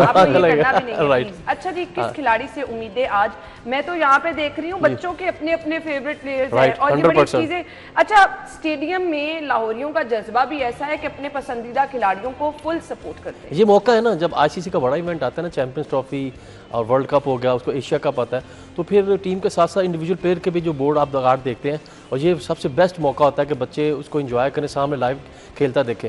तो मेरे ख्याल से ये मैच होएगा जो बटलर वर्सेस ग्लेन मैक्सवेल, क्योंकि जो बटलर जो है पूरी दुनिया की लीग्स खेल रहे हैं, हर लीग में उन्होंने 100 किए हैं T20 में, तो उनके लिए एशियन कंडीशन लाइक का होम है, सेकंड होम है उनका, क्योंकि 8-10 साल से वो हमारी हमसाया मुल्क की लीग खेल रहे हैं। डिफरेंट लीग जितनी भी है ना, जो बटलर उसका हिस्सा होता है इंग्लैंड के, वो कैप्टन है। तो मेरे ख्याल से उनको एज होगा मैक्सवेल, वो भी उन्हीं के साथ साथ देखा जाए तो सारी लीग्स वो खेल रहे हैं। तो मैक्सवेल तो वो हैं जिन्होंने कोचिंग की किताबें फाड़ दी थी, एक टांग पे उन्होंने 150 कर दिया अगेन अफगानिस्तान। तो उन्होंने तो कोचेज को बता दिया कि cricket is not about the यहाँ से बैट है, it's all about your commitment level, और अगर आपका कॉन्फिडेंस ऊपर है, अपनी स्किल पे अप्रूव है, तो you can do any time anything at the moment. तो मैक्सवेल का और जो बटलर का टाकर नजर आ रहा है। चलें जी, देखें जी, अभी हम चलते हैं शायकीन की तरफ। हमारी रिपोर्टर फातिमा मौजूद हैं, तो उनसे जानते हैं कि कैसा जोशो जज्बा जो लोग आ रहे हैं और इस टाइम इंतजामात कैसे हैं। जी फातिमा, सबसे पहले तो मुझे अरेंजमेंट्स बताइएगा कैसे किए गए हैं, जो शायकीन आ रहे हैं उनका जोशो जज्बा 12 बजे के करीब आना शुरू होंगे, इंतजामात कैसे देख रही हैं आप, और ये बताइएगा सिक्योरिटी के हवाले से, ट्रैफिक के हवाले से क्या वहाँ पर इंतजामात किए गए हैं? जी बिल्कुल है ना, आज सनसनीखेज मैच होने जा रहा है इंग्लैंड और ऑस्ट्रेलिया के दरमियान। उसके इंतजामात जो पाकिस्तान इसकी मेजबानी कर रहा है, इंतजामात बहुत ज़बरदस्त है। यहाँ पे सिक्योरिटी के सख्त इंतजामात, लिबर्टी गेट पे इस वक्त मैं मौजूद हूँ, जहाँ पे शायकीन की कसीर तादाद जो है अंदर जाने का सिलसिला उनका जारी है। एंट्री जो है वो स्टार्ट हो गई है यहाँ से, और 12 बजे जो जहाँ पे शायकीन ने आना था, उनकी आमद का सिलसिला हम अभी से ही बहुत ज़्यादा अरूज पर देख रहे हैं। किसी ने इंग्लैंड की टीम को सपोर्ट किया हुआ है, तो दूसरी जानिब कोई ऑस्ट्रेलिया के झंडे उठाए हुए हैं। हमारे साथ शायकीन मौजूद भी है, उनका जोशो खरोश आप खुद ही देख लें। अच्छा, मुझे बताइएगा किस टीम को सपोर्ट कर रहे हैं आप, क्या आपकी उम्मीदें हैं, कौन जीते? जी बिस्मिल्लाहिर्रहमानिर्रहीम, मैं ज़िला लिया से आया हूँ यहाँ पे मैच देखने कदाफी स्टेडियम, और मैं सपोर्ट कर रहा हूँ इस वक्त इंग्लैंड को, और बहुत अच्छा लग रहा है यहाँ पर आकर। और मैं जितनी भी तारीफ़ करें कम है, क्योंकि पाकिस्तान में पता नहीं कितने साल के बाद आपको पता है क्रिकेट की बहाली हुई है, और इसमें जितना भी हम अपने सिक्योरिटी इदारों का शुक्रिया अदा करें वो कम है, जिसमें फ़ौज हो गई, FC हो गई, रेंजर पुलिस, उसका हम बहुत बहुत शुक्रगुजार हैं, जिन्होंने एक अच्छा हमें प्लेटफॉर्म दिया, खुशी का मौका दिया। ईद से पहले ईद हो गई यहाँ पे लाहौर में। बिल्कुल, ईद से पहले ईद का जश्न की तरह मना रहे हैं। अच्छा, आप बताइएगा, स्टेडियम को बड़ा खूबसूरती से तामीर किया गया है दोबारा से, और आज जो है इंडिया पाकिस्तान की तरह की दो टीमें मद्दे मुकाबिल हैं, ऑस्ट्रेलिया और इंग्लैंड की। आप किसको सपोर्ट करते हैं? मैं बेसिकली ऑस्ट्रेलिया को सपोर्ट कर रहा हूँ, क्योंकि मेरा जो बचपन से है पाकिस्तान के बाद ऑस्ट्रेलिया फेवरेट टीम है, क्योंकि वो क्रिकेट का एक बेताज बादशाह है। चलें जी, शायकीन का जज्बा तो आप देख रहे हैं। Fatima, thank you so much. मुझे पता नहीं क्यों बार बार जो मैच मेरा फोकस है, और बार बार मेरा दिल धड़कता है, मेरा दिल कर रहा है मैं गुफ्तगू भी करूं। इंडिया और पाकिस्तान का मैच दुबई में है टीम जी, और ये आपका दिल नहीं धड़क रहा है इस वक्त, तकरीबन 3.5 अरब लोगों का दिल धड़क रहा है। मुझे तो ना वो टेंशन वाला दिल धड़क रहा है। दुनिया के जिस मुल्क में भी क्रिकेट देखी जाती है, क्रिकेट खेली और देखी जाती है, वहाँ पे दिलों की धड़कनें ऐसे ही हैं, चाहे वो मर्द है, चाहे खवातीन है, चाहे बच्चे हैं, बूढ़े हैं, कोई लोग भी हैं इस वक्त। उनका आप कल हम नशियात कर रहे थे तो इंडिया के लोग थे, उनका जज्बा भी वैसे ही था। अच्छा, ये हो नहीं सकता कि इंडिया पाकिस्तान में क्रिकेट हो। अब हम क्योंकि जंग नहीं चाहते, हम पुरअमन लोग हैं, एग्जैक्टली हमारी जंग यही है। अच्छा, इसको जब हम क्रिकेट की वॉर कहते हैं तो ये कोई गलत या उस तरह की बात नहीं है। और पूरी दुनिया में जितने जितने मैंने वर्ल्ड कप कवर किए जी, वहाँ पे एक ही मैच सबसे महंगा बिकता था, और ये मैच भी जो आज वाला है जी, ये मैं आपको बताऊं कि इस पूरी चैंपियंस ट्रॉफी का रेवेन्यू एक तरफ और इस एक मैच का रेवेन्यू ICC का एक तरफ है। 100% ऐसे ही है, बिल्कुल ऐसे ही है। ये बहुत महंगा मैच है। ये इस मैच को देखने के लिए आमिर भाई, ये पूरे वर्ल्ड कप जितना बड़ा इवेंट हो उसकी बैकबोन एक ही मैच है, वो पाकिस्तान इंडिया का मैच है, और इसी मैच पे पूरी दुनिया का, ICC का भी, दोनों बोर्ड्स का भी फोकस होता है कि ये मैच सक्सेसफुली हो जाए और अच्छा मैच हो, नॉट वन साइडेड मैच हो। तो मेरे ख्याल से कल का मैच ही असल मैच है चैंपियंस ट्रॉफी का। खिलाड़ी कितनी मेहनत करें? काशिफ मैं आपकी तरफ आ जाती हूँ। बड़ी मैं ऑनेस्टली बताऊँ, अब बड़े लोग मायूस भी हैं टीम से। मैं एग्री करूंगा कुछ आपसे। मुझे बता दें कितनी मेहनत करनी है। बाबर आजम से बड़ी बड़ी उम्मीदें जो हैं वो लगाई गई हैं, बट हम हमेशा देख रहे हैं कि वो उस तरह से चल नहीं पा रहे। एक्चुअली कि आप एक पे फोकस ना करें। अब आपको जो 15 मिल गए हैं आपने उसी में से खिलाने हैं ना। उस पे कहना सिलेक्शन कैसी कारपुर होना, जहाँ हंस के भी खुआना रो के भी खुआना है, तो पहले तैयार रहो ना। अब इसमें से आपने इमामुल्लाह कहा कि एक और पर्ची आ गई। आई मीन ये ऐसे चैंपियन बड़े इवेंट नहीं खेले जाते, उनको खिलाएं जो मेंटली ज़्यादा स्ट्रॉन्ग है। अब क्रिकेट टैलेंट की गेम नहीं है, ये हाईली स्किल पीपल की गेम है। हमारा दूसरी दुनिया से फ़र्क क्या है कि वो स्किल पे काम करते हैं, हम टैलेंट पे से बाहर नहीं आ रहे, और दूसरा नेपोटिज्म फेवरिज्म से बाहर नहीं आ रहे। तो पाकिस्तान को अगर इंडिया के खिलाफ खेल है मुझे तो सिर्फ ये बता मोराल ऊंचा रखना चाहिए। खिलाड़ियों से उम्मीद जो लगा रहे हैं, और सारी इस टाइम तो हमें जान की बाजी लगानी है इस मैच पे, किस तरह से लगाई जा सकती है? अच्छा, क्या ये काशिफ तो जानते हैं क्योंकि ये स्पोर्ट्समैन हैं। आपका क्या ख्याल है कि जो इस वक्त हमारे ड्रेसिंग रूम में बैठे प्लेयर्स हैं जी, उनके ख्यालात क्या होंगे? ऐसी है, बिल्कुल ऐसी है। हर बंदा ये एक मैच हीरो बनाता है, ये एक मैच हीरो बनाता है, एक कैरियर बना देगा ना। आप 5 साल कुछ ना करें, एक मैच में मैच आए आप उसमें परफॉर्म कर, अगले 3 साल आप रिलैक्स करें। ऐसी है। अब आप बाबर आजम की बात कर रहे हैं, तो बाबर आजम ने क्या ऐसा कर दिया कि लोग उसके खिलाफ हो गए? मुझे तो फ्लॉपर आजम कहते हैं उसको। अब कहते हैं फ्लॉप। भाई न्यूजीलैंड के खिलाफ मैच में, न्यूजीलैंड के खिलाफ मैच में आपकी पूरी टीम दूसरी तरफ से आउट हो रही थी जी, वो खड़ा हुआ है। अच्छा, वो भी आप चाहते थे कि वो भी इधर उधर की फिर कहते कि वो एक एंड पे खड़ा रहता, फिर दूसरी तरफ आ जाते, संभाले रखा, लेकिन आपकी दूसरी तरफ टीम पूरे 50 ओवर नहीं खेल पाई। ये आबिर भाई ये कहते हैं, पर दूसरों पे बात क्यों नहीं करते, अकेले पे क्यों फोकस करते हैं? मैं यही इसमें बात एग्जैक्टली। हाँ, आप पूरी टीम नहीं, बाकी टीम कहां से? एग्जैक्टली, उसको भी एक बंदे की क्रिकेट नहीं है, नहीं उसको भी दूसरे एंड पे सपोर्ट चाहिए, वो भी है तो इंसान, लेकिन सारी बात है एक्सपेक्टेशन बढ़ जाती है। 3 करके आउट हो गया, किसने पूछा? सब सारी टीम शामिल है। साउथ शकील ने जो शॉट मारा, में तब्दीली लेकर आनी चाहिए पाकिस्तान इंडिया का जो मैच, तो मुझे थोड़ा सा सजेशन दे दे करना क्या चाहिए टीम को। सबसे जरूरी चीज है कि बैटिंग ऑर्डर ऐसा दें कि दूसरी टीम को साइकोलॉजिकल इफेक्ट आए कि यार बैटिंग ऑर्डर हमारा वो हो कि सब आने वाले ये ना कहीं ये सरप्राइज मिले उनको पॉजिटिव, रादर के यार जैसे हो गया साउथ शकील को मुंह उठा के ओपन भेज दिया, रिजवान बाबर 4 साल ओपन करते रहे। फखर जो है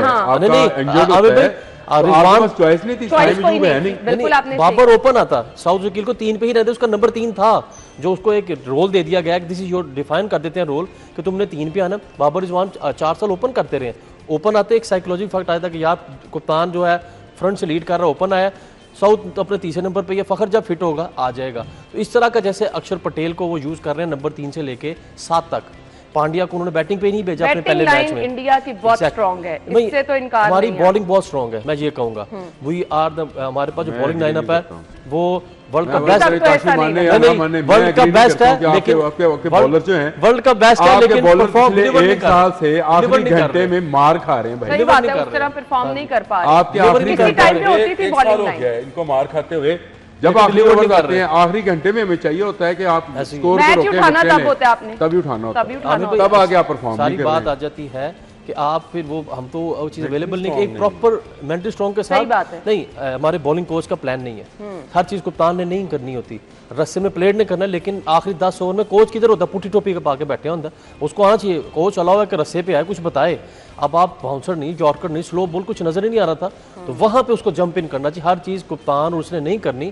तो यहाँ पे थोड़ा सा डिफरेंस आता है दूसरी टीम का मारा कि कोच जो है हर बॉल बाय बॉल इन्वॉल्व रहता है। जब तक हम ये इसके फास्ट बॉलिंग के सहर से नहीं ना निकलेंगे, 100% है कि मेरा अपना, अब सारी टीमें 2-2 3-3 स्पिनर्स के साथ खेल रही हैं। हमारी पहली बात यह है कि बात समझे, एक प्रॉपर लेफ्ट होना चाहिए था, पाकिस्तान में होम में हमारे, तो हमें तो यहाँ स्पिन ट्रैक्स के लिए मिनिमम 2 स्पिनर्स के साथ जाना चाहिए। आपके बैट्समैन भी इसलिए नहीं खेल पा रहे कि सारे का सारा आपका मेरा सारा मलबा ही बैट्समैनों पे आ जाता है। आपने 300 खा लेते हैं। जो कोच है वो भी आपका वो फास्ट बॉलर ही है, ऐसे ही। उसके बाद जो आपने उसको बैटरी दी वो भी फास्ट बॉलर्स की है, बॉलिंग कोच भी फास्ट बॉलर है, और फास्ट बॉलिंग के मुताबिक कहते हैं कि इनका दिमाग नहीं ये गलत कहते हैं, सही कहते हैं, मुझे नहीं पता, दुबई का वेदर उनको सियासतदान बना लेते हैं, लेकिन वो कहते हैं इनका दिमाग नहीं, ये मैं गलत बात है, एक विकेट कीपर का जी, अरे फास्ट बॉलर का।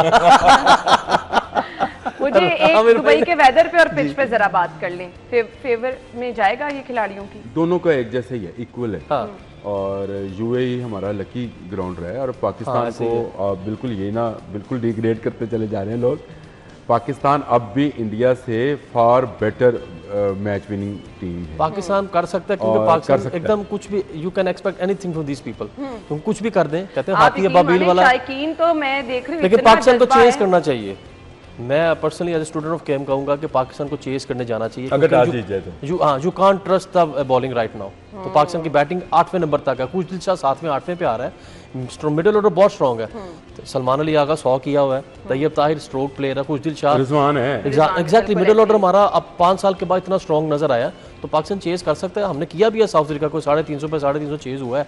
तो पाकिस्तान को इंडिया के अगेंस्ट भी, क्योंकि इंडिया की बॉलिंग इतनी तगड़ी नहीं है, मान ले जो देखने वाले पाकिस्तान की पेपर पे तगड़ी है, इंडिया की तगड़ी नहीं है। बांग्लादेश ने जो उनके साथ किया है, यानी कि पहले 10 ओवर में 3 आउट थे, बड़ा अच्छा पॉइंट दिया और उसके बाद मैं बांग्लादेश वाले मैच से पहले मैं डरा हुआ था एग्जैक्टली। अच्छा मुझे 50% जो है मेरा वो मोराल अपना बुलंद हुआ कि यार ये वो टीम है जो उसी को देख के आउट करके हमारे अंदर पुश आ गया कि यार ये बॉलिंग है, कि उनके बॉल ही नहीं पहुंच रहा था। 16th ओवर से लेके 37 ओवर तक कीपर तक बॉल नहीं पहुंच रहा था उनका, ना सीम ना स्विंग ना रिवर्स, कुछ भी नहीं हो रहा था, सीधा बोल रहे थे। और रोहित शर्मा हर बार के बाद अपने वो फुला रहे थे कि पाजी ने की हो रहे हैं, बार बार पीछे देख रहा था बॉलिंग कोच को, कोचिज को, हमें एडवांटेज हो सकता है, वो हमें एडवांटेज हो सकता है। लेकिन मुझे लगता है कि टीम प्रेशर में आमिर भाई, ये टीम तो उनकी बहुत प्रेशर में, हमारी नहीं, हमारी इतनी नहीं होती, हमारी नहीं, हमारे लैग्स है, पहले कौन सा इतना शेर मारे ने। देखो हमें ये उनका धर्म है, क्रिकेट जो है ये उनका मजहब है, गेम है, सही बात है। इंडियंस जो हैं वो उनको पता है कि वापस जाना है, वहाँ बैट और बैट्समैन की पूजा होती है। आज भी सुनील गावस्कर के मुजस्मे आपको मंदिरों में मिलेंगे, सचिन तेंदुलकर के मिलेंगे, और कई जगहों पे कलकत्ता वगैरह में तो वो बैट की पूजा करते हैं, ऐसे ही है उनके लिए, कहते हैं उनके लिए भगवान देवता है वो। और उनका इस वक्त जो है इंडिया में इकोनॉमी जो है वो क्रिकेट पे बहुत बड़ी बेस है उसकी, हमें सारा रेवेन्यू उनका इनके लीग से आप उनके कई चैनल सिर्फ क्रिकेट बेस्ड चैनल, तो अगर बेचारे मैच हार गए तो क्या होगा, वो हारने किधर जाएगा। असल में मैं आपको बता दूं रोहित शर्मा और ये कोहली वगैरह जो हैं ये तो फारिग हो जाए। नहीं एक आमिर भाई यहाँ पे मैं ऐड कर दूं चीज, विराट कोहली और रोहित शर्मा इस मैच के अगर हारे तो ये इनकी रिटायरमेंट ले। यहाँ पे 2 बातें करूंगा, उनके 5 प्लेयर्स का आखिरी चैंपियंस ट्रॉफी है 100%, इनमें रोहित है, कोहली है, के राहुल है और जडेजा है, 5 का आखिरी चैंपियन ट्रॉफी है। और पाकिस्तान को प्लस पॉइंट क्या है, उन पे इस चीज़ का प्रेशर है, क्या जाने से पहले कुछ कर जाओ, 34,000 रन देखने, जैसे आमिर भाई ने कहा, वो सारे 34-30,000 रन भूल जाएंगे। आज के मैच भी फोकस होगा कि इसने फिनिश अच्छा नहीं किया। और दूसरा बुमराह नहीं खेल रहा, साइकोलॉजिकल इतना इफेक्ट है, वो पूरी दुनिया का इस वक्त टॉप बॉलर है। मोहम्मद आसिफ के बाद किसी को टेक्निकली साउंड देखा है तो बुमराह को देखा है मेरे ख्याल से, और वो अनफिट है, वो आ ही नहीं रहा। तो पाकिस्तान के बैटर्स के मोराल इतने ऊंचे होंगे कि भाई को तो मुश्किल से 85 वो पहले ही आउट हो गया। सही, तो मेरे पास टाइम कम है, टीम पाकिस्तान के लिए कोई बड़ा मशवरा, अहम जवाब देना चाहिए। देखिए अब जिगरे के साथ खेलें, ये कोई क्रिकेट नहीं है, ये आप जिगरे के साथ लड़ेंगे तो आप जीतेंगे। और अब जब मजबूत दिल के साथ जाए, मुझे तो ये जंग लग रही है। नहीं मजबूत दिल के साथ जंगे जिगरे से जीती जाती है, तादाद के साथ नहीं जीती जाती। अगर आप रिकॉर्ड्स में जाएंगे तो मेरा ख्याल है आप खुद भी घबरा जाएंगे, लेकिन अगर आप ना घबराए और आपने इंडिया को उसी तरह से किया जैसे बांग्लादेश ने किया है, तो आप उनको मार मूर के निकल जाएंगे। मशवरा क्या होगा? बड़े नामों से नहीं, बड़े कामों से जीती हैं टीमें, तो उनके अपना देखें कि तुझे कलमा पढ़े, दुरूशी पढ़ दो, शेरा नाल जाओ तो चक दे फटे। चलेंगे, गुड लक टीम पाकिस्तान और आज की दोनों टीमों को भी, जो कि मेजबानी कज़ाफी स्टेडियम कर रहा है, शहर लाहौर कर रहा है, इंग्लैंड और ऑस्ट्रेलिया। आप दोनों टीमों को भी उतने ही शायकीन इंजॉय करेंगे आज के मैच को भी जितना हम जिक्र कर रहे हैं पाकिस्तान और इंडिया के मैच का भी। तो टीम्स को गुड लक और लाहौरियों को गुड लक, टीम पाकिस्तान को good luck. Thank you so much ji, आप लोगों के वक्त का शुक्रिया। ब्रेक के बाद आएंगे।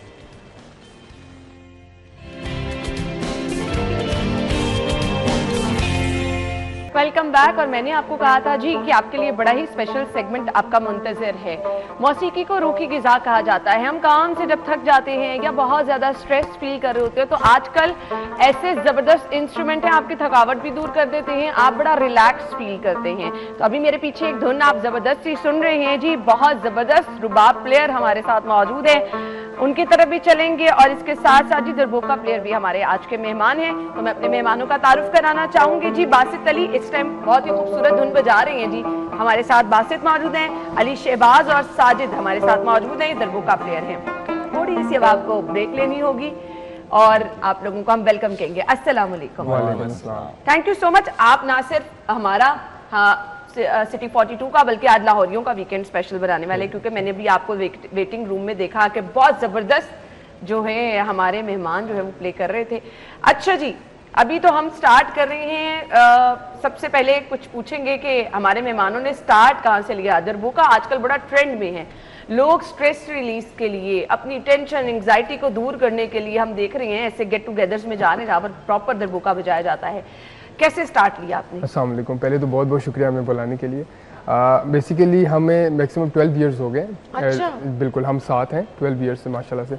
और हमने जो सतरंगी का इनिशिएटिव लिया था, जो स्टार्ट किया था, वो कोविड के एंड में किया था। अच्छा। जब कोविड का एंड हो रहा था तो मैक्सिमम हमें 4 to 5 ईयर्स हो गए इस चीज़ को एज अ सतरंगी ड्रमर्स जो हमने ब्रांड अपना बनाया, इसको कंटिन्यू करते हुए। और माशाल्लाह से जो हमारा काम है माशाल्लाह लोगों को बड़ा पसंद आता है। और वो मैं तो खुद अभी तारीफ कर रही थी। अच्छा जी, रुबाब प्लेयर है हमारे साथ जी बासित। सो बासित, आपको कितना टाइम हो गया रुबाब बजाते हुए? रुबाब बजाते हुए 4-5 साल हो गए, लेकिन मैं बचपन से इंस्ट्रूमेंट्स वगैरह बजाता हूँ। लेकिन अच्छा। फिर रुबाब ऐसा कि मेरा प्रिंसिपल इंस्ट्रूमेंट है और मैं इसी को ही लेके मैं आगे गया हूँ। और ये जो हमारा सतरंगी हमने जो बैंड बनाया था, इसमें हमने रुबाब जब ऐड किया तो इसमें एक तो ये था कि एक क्लासिक फोक इंस्ट्रूमेंट है अफगानिस्तान का और फुल क्लासिक फीलिंग इसकी देता है। लेकिन जो हमारे पास दरबुके हैं ये फिर वेस्टर्न बीट जो है, तो हमने इसका एक फ्यूजन बनाते हैं। अच्छा, उसकी बीट बड़ी तेज होती है और ये बड़ा सॉफ्ट सा प्ले करता है, दोनों को मैनेज करना मुश्किल नहीं हो जाता? तो इसको हमने फ्यूजन बनाया ना इसका, तो इस वजह से फिर लोगों को ये यूनिक लगता है। एक क्लासिक म्यूजिक, एक वेस्टर्न म्यूजिक को हम एक साथ फ्यूजन उसका। आपने प्रॉपर ट्रेनिंग कहीं से? नहीं, मैंने ट्रेनिंग कहीं से बस शौक में शौक में बस उधर से अरे वाह, साथ ही स्टार्ट किया था और इसके हमने खुद सीखा है और साथ इसको हमने किया। जबरदस्त। सो अली, आपसे जानना चाहेंगे, आप कब टीम आपने इनकी ज्वाइन की और कैसे आपको? बेसिकली मैंने 2021 के लास्ट में 2022 के स्टार्ट में इनके साथ ज्वाइन किया था। तो बेसिकली मुझे भी बचपन से इंस्ट्रूमेंट्स का शौक है, तो मैं बेसिकली ड्रमर हूँ, ठीक है, तो उनके साथ मिल के तब जबरदस्त। और जब आप टीम वर्क करते हैं तो वो बहुत ही स्पेशल किस्म का, और मुझे तो इनका वो बड़ा, क्योंकि दोनों डिफरेंट इंस्ट्रूमेंट हैं, दोनों को साथ लेके चलना, तो एक आपको भी झलक दिखा देते हैं जी।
बहुत ही जबरदस्त। ब्रेक के बाद हम आपको ज्वाइन करेंगे, हमारे साथ रहिएगा।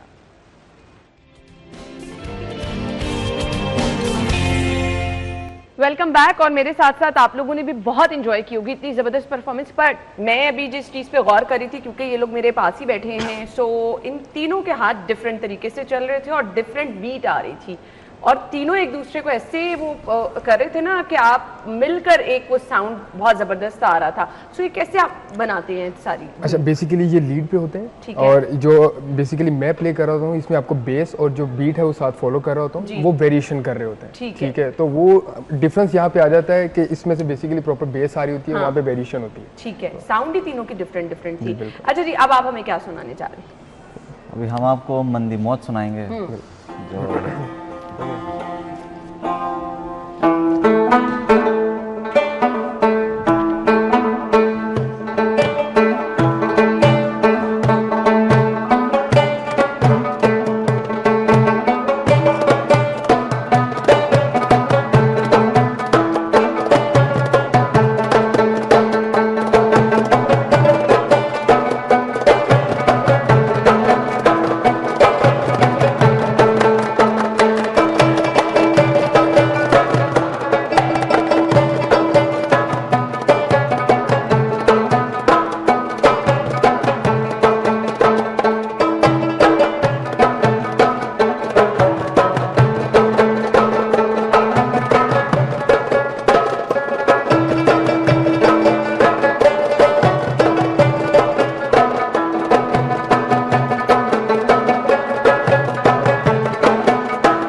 बहुत ही ज़बरदस्त। आप सिखाते भी हैं? अच्छा, बेसिकली हम 2 टाइप ऑफ परफॉर्मेंसेस दे रहे हैं ना। बेसिकली हमारा इंस्ट्रूमेंटल है और एक ड्रम सर्कल है। तो जहाँ तक ऑब्वियसली लोग हमें कहते हैं कि आप हमें सिखाया करें, तो हम एज अ क्लासेस तो नहीं देते हैं, लेकिन ऑब्वियसली जहाँ पे हम परफॉर्म करते हैं, इवेंट्स करते हैं, तो उनको बोलते हैं कि आप वहाँ पे आके हमें पार्टिसिपेट कर सकते हैं, वहाँ ज्वाइन कर सकते हैं। तो इस तरह से हम यानी आपको लिए ऑफर देते हैं, आ जाएं। अच्छा, वो ये नहीं होता कि आपकी बीट शीट खराब होती है क्योंकि ऑब्वियसली कोई नया बंदा आएगा? अच्छा, बेसिकली इसमें ऐसा है ना कि जब ड्रम सर्कल हो रहा है ना, तो ओबियसली जब हम बैठे हुए सब डाइवर्सिटी है, मुख्तलिफ सिटीज़ से जो लोग आए होते हैं, दूसरा उनका जो होता है कल्चर होता है, तो वो जहाँ से आते हैं लोग बैठते हैं, ज्वाइन करते हैं हमें, तो उनको जो है वो प्रॉपर हम ड्रम सर्कल पे बताते हैं कि बेसिक क्या है इसका, किस तरह प्ले करते हैं इसको। तो ओबियसली जब उनको ये चीज़ पता चल जाती है और हम उनको गाइड करते हैं, तो उनको प्ले करना आ जाता है। ज़्यादा मुश्किल नहीं होता इसको प्ले करना। ये जो बात जो है ना, ये बड़ी ज़बरदस्त थेरेपी है। जब कभी आप ऐसे फील होता है आप किसी बड़ी खूबसूरत सी वादी में हैं और आप दूसरी दुनिया में चले गए और बहुत ही आप रिलैक्स फील कर रहे होते हैं, आपको खुद बजाते हुए भी यही एहसास होता है? हाँ, बेसिकली मैं हूँ चित्राल से ही। अच्छा। हाँ, तो बस उधर ही जाके फिर पहाड़ में बजाते हैं तो बस सुकून मिलता है। बाकी खाली बजा के खूबसूरत सी धुन, और वो ज़्यादा मेरे ख्याल से साउंड एकदम से वो गूंजती है ना खामोशी में। तो मुझे ये बता दें, आसान है बजाना, हर कोई सीख सकता है कि बड़ी मेहनत वाला काम है? सीख तो सकता है, लेकिन बस वो जुनून आना चाहिए सीखने का। लेकिन कुछ ऐसे हैं स्टूडेंट जो कि आ जाते हैं हमें सीखना है, उनको अच्छा लगता है सुनना, तो वो आ जाते हैं सीखने के लिए। लेकिन म्यूजिक के लिए डिफरेंट इंस्ट्रूमेंट हम देखते हैं, ये क्या सब में से मुश्किल है? हम ये कह सकते हैं? मेरे लिए तो मुश्किल नहीं है, मुश्किल कुछ भी नहीं है, मुश्किल सब आसान है, लेकिन बस आप में इतनी पोटेंशियल होनी चाहिए, इंटरेस्ट होना चाहिए कि आप कर सकें। अच्छा, रुबाब भी मैं देख रही हूँ डिफरेंट टाइप्स के होते हैं, तो ये क्या आपकी चॉइस पे होता है कि अच्छी क्वालिटी का रुबाब बड़ा मैटर करता है? अगर आप क्वालिटी, इसमें ये अफगान रुबाब होता है जो कि बहुत ज़्यादा ही अच्छा होता है अफगानिस्तान का। वो शहतूत की लकड़ी होती है और उसमें ये होता है कि वो बहुत हल्का होता है। अच्छा। तो उसका साउंड भी बहुत मतलब अलग होता है इनसे।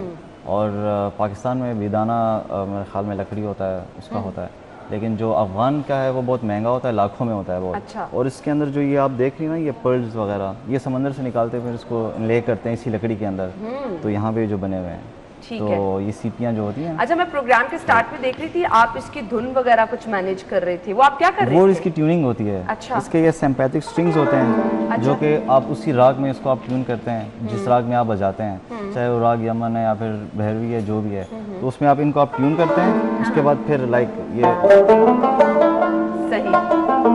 अच्छा, जिससे ये ट्यून होते हैं वो भी ट्यून होते हैं, आप देखें इनके बने हुए हैं यहाँ हाँ, पे, बिल्कुल तो बिल्कुल ये प्रॉपर बिल्कुल। ट्यून होते हैं। ठीक है, इनको। और ये मेरे ख्याल से एक्सपर्ट्स ही कर सकते हैं, हर नया बंदा। अच्छा, आजकल ना थेरेपी यूज हो रही है, एंग्जाइटी हर जगह पे है, परेशानी। मैं कुछ सोशल मीडिया पे ऐसे इवेंट्स देखती हूँ, लोग गेट टुगेदर स्पेशली इसलिए करते हैं कि अगर आपकी लाइफ में कोई मसला चल रहा है, अगर आप परेशान हैं, तो ओपन एयर ऐसे इवेंट्स हो रहे हैं, आप आएँ और बड़ा रिलैक्स फील करते हैं। और एक्चुअली मैंने लोगों को देखा है कि आप अपनी परेशानियां भूल के अगर ड्रम प्ले कर रहे हैं तो आप भूल ही गए हैं। बिल्कुल, आप अगर अपनी आइज क्लोज करें और आप इसको प्ले कर रहे हैं, तो यकीन माने आपको बहुत मजा आता है, सुकून मिलता है। और ये थेरेपी के तौर पे इसको यूज किया जाता है, ड्रम सर्कल बेसिकली पूरे वर्ल्ड में होता है। चलें जी, वक्त मेरे पास कम है, थैंक यू सो मच। जाते जाते कुछ हमें थोड़ा सा सुना दे, फिर आयशा आप खुद ही क्लोजिंग पे चले जाइएगा।